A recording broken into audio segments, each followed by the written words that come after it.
Welcome back to the San Diego Opera Podcast. I'm Nick Reveles. My guest today is the singer who's playing the role of Charlie in Jake Heggie's Three Decembers, Baritone Steven LaBrie. Steven, hi. Welcome. Thank you. It's great to be here. Good to have you here. Tell us just a little bit about yourself first. Where are you from originally? Well, I'm originally from Dallas, Texas. Uh-huh. I grew up, my mother's Mexican, so I grew up speaking Spanish and English in the house. I discovered opera one day. So I was a kid. Just one day. Just one day. So my story goes a little like this. I was one day, so I was bullied in school, and I had a hard time with that. And so was I. You're not alone. Good. It's okay. Yes, I feel like there's a lot of poor victims out there. And one day our school took us on a field trip to see La Boheme and with the Dallas Opera. And I fell in love with it immediately. So from that point forward, I always wanted to sing. It inspired me. I even went back to class and told everyone that I wanted to be an opera singer. Wow. So and this was when I was about 10 years old. And so I always wanted to sing after that. So anytime I would be in the house by myself, I would sing. And so like I would practice and I loved it and I joined choir and I started taking lessons. And so I originally actually started singing like pop music, mariachi, things like that. And then I started going into opera a little later on, like at the before I started school. And I've been just singing ever since. It's just always been my passion, always my love. So. And Boheme, again, it's a great first opera. Boheme is a great first opera, You must have just gone nuts. Oh my God, it is so passionate and it is so alive and there's such real people, Yeah. And it's just, that's what I love about opera is that it's a story of real people told through music, And the music is just heightening the reality, And have you had a chance to sing, I would guess, Marcello? Yes, actually, I've done several productions of Boheme, even at the Dallas Opera. Oh, wonderful. So it's all really come full circle. So it's actually a great opportunity to be here because when I first listened to this piece, it made me feel so connected to it. Because this piece, Three Decembers, yeah. It made me feel so connected that I was so thrilled. I was just so excited to dig in and learn it.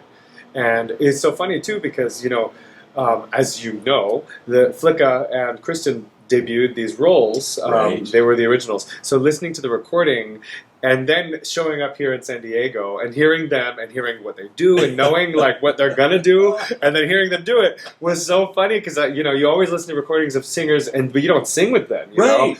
But this is oh my God, that's kind of mind blowing, isn't it? That's great. And so I'm in the room with these two women who are just like singing their hearts out, and it just feels so familiar, and it feels so touching because they're both so honest and so emotional, So you've seen this show? I've never seen it. Oh, I've only heard the recording. The recording, and the recording is wonderful. It is. It, by the way, is on Spotify. Yes, if you have Spotify and Apple Music. That's how I discovered it. And Apple Music, iTunes. Yeah.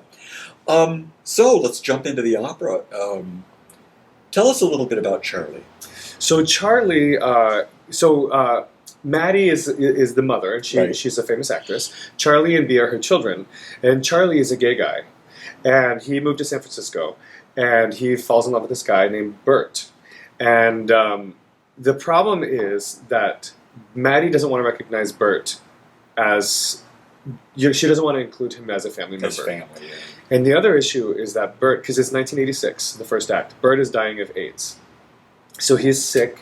And Charlie's taking care of him. And he continues to live for 10 years after that.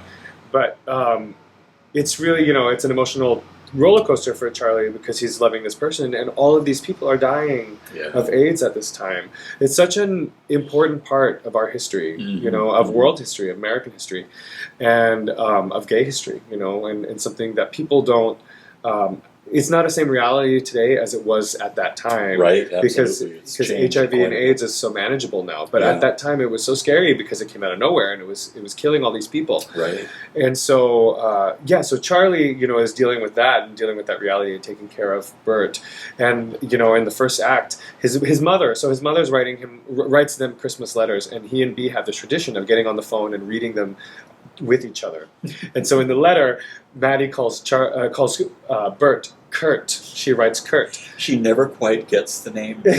She never does. And that's it, because it tells us an awful lot about how that simple device tells us so much about how It's she so feels. passive aggressive, right? Yeah. But the thing is, she redeems herself because when Bert's dying, like actually in 10 years later, in 1996, she writes him another letter, and she writes a letter actually to Bert, and basically says, that she admires them, and that Charlie's love for Bert has really given him stature to her, and that seeing Bert through Charlie's eyes made her realize what she missed not knowing him. Yeah. So she redeems herself in the end with their relationship.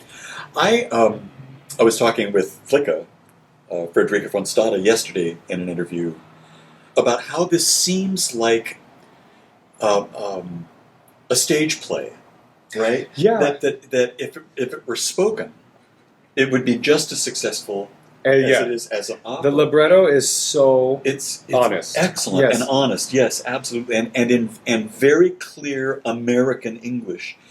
But it's also a wonderful example of how music can heighten a story, like you were talking about earlier with Bohème. Yeah.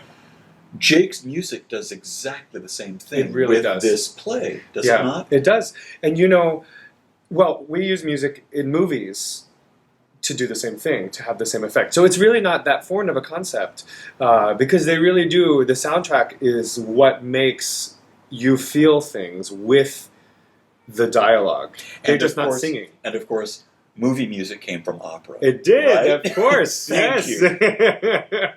Yes, exactly. So yeah, it's really true, and yes, it really works well as a play. And we go through, as we're staging the opera, we're going through just speaking our lines, without the music and without the pianist, and it really is just as touching and just as effective. Because this opera, it has so many elements that are real life. So in one moment they're having fun and they're being silly, and then instantly the mood changes into having a fight, and so it has so many different moments, and it's similar to the Act 4 Bohème, where the guys are playing, and then suddenly Mimi comes in and she's dying. Yeah. So Jake and the writers Jake and Jean really had this brilliant, genius way of putting down this opera. I can't think of the right way to say it, but of organizing dramatically how this opera should go. And getting the right, I like to call it a sonic environment.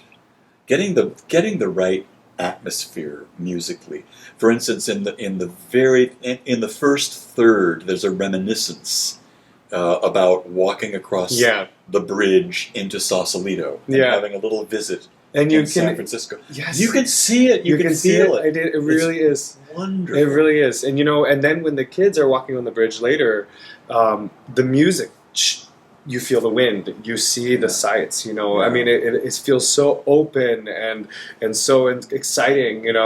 And it really does. The music really is painting the atmosphere. Yeah. And it's really just like drawing you into their world. It's really amazing.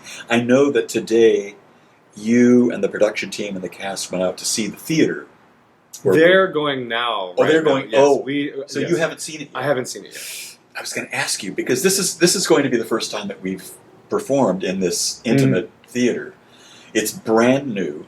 It's on a high school campus, strangely enough, but it is absolutely, in every technical way and in terms of production value, has everything that we need to do intimate opera. So I'm really looking forward. Maybe I'll talk to somebody tomorrow to find out how they feel about it, because it'll be wonderful, I think, to do a piece like this that's this powerful in a truly intimate space. I don't think it's more than 400 or 500 seats. Right. Yeah. Which I think it should probably be perfect for this opera. What's next for you? So after this, I have a couple recitals in Miami, and then I'm going to be singing in New York. I'm doing an opera with Teatro Nuovo, which is a company run by Will Crutchfield. It's a bel canto festival, and I'm doing a piece called La Straniera by Bellini. So it's an obscure bel canto piece. Yeah, it's almost never done. Yeah.